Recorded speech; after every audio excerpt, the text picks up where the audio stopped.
एक बार की बात है, नीलकेतु नाम का यात्री राजा कृष्णदेव राय से मिलने उसके राज दरबार में आया।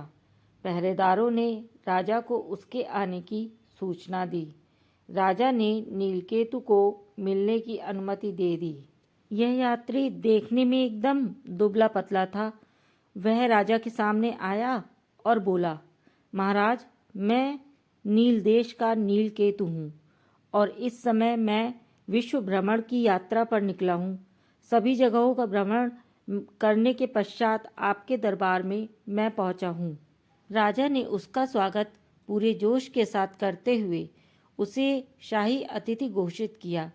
राजा से मिले सम्मान से वह खुश होकर बोला, महाराज, मैं उस जगह को जानता हूँ जहाँ पर खूब सुंदर सुंदर परियां रहती हैं।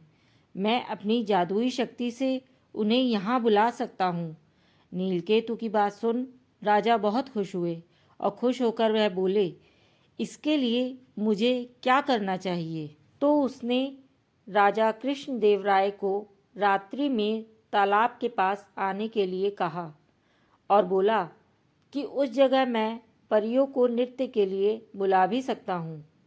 नीलकेतु की बात मान राजा रात्रि में घोड़े पर बैठकर तालाब की ओर निकल गए।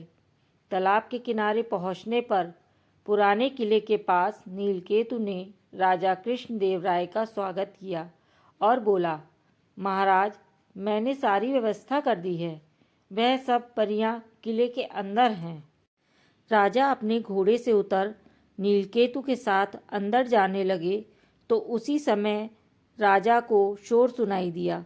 देखा तो राजा की सेना ने नीलकेतु को पकड़कर बांध दिया था। यह सब देख राजा ने पूछा, यह क्या हो रहा है? तभी किले के अंदर से तेनालीरामा बाहर निकलते हुए बोले, महाराज, मैं आपको बताता हूँ। तब तेनालीरामा ने राजा को बताया, यह नीलकेतु एक रक्षा मंत्री है और महाराज, किले के अंदर कुछ भी नहीं है। यह नीलकेतु तो आपको जान से मारने की तैयारी कर रहा है। राजा ने तेनालीरामा को अपनी रक्षा के लिए धन्यवाद दिया और कहा, तेनालीरामा, यह बताओ कि तुम्हें यह सब कैसे पता चला? तेनालीरामा ने राजा को सच्चाई बताते हुए कहा, महाराज, आपके दरबार में जब नीलकेतु आया था तभी मैं समझ गया था। फिर मैंने अपने साथियों से इसका पीछा करने को कहा। जहाँ पर नीलकेतु आपको मारने की योजना बना रहा था। तेनालीरामा की इस समझदारी से खुश होकर राजा कृष्णदेव राय ने उन्हें धन्यवाद दिया।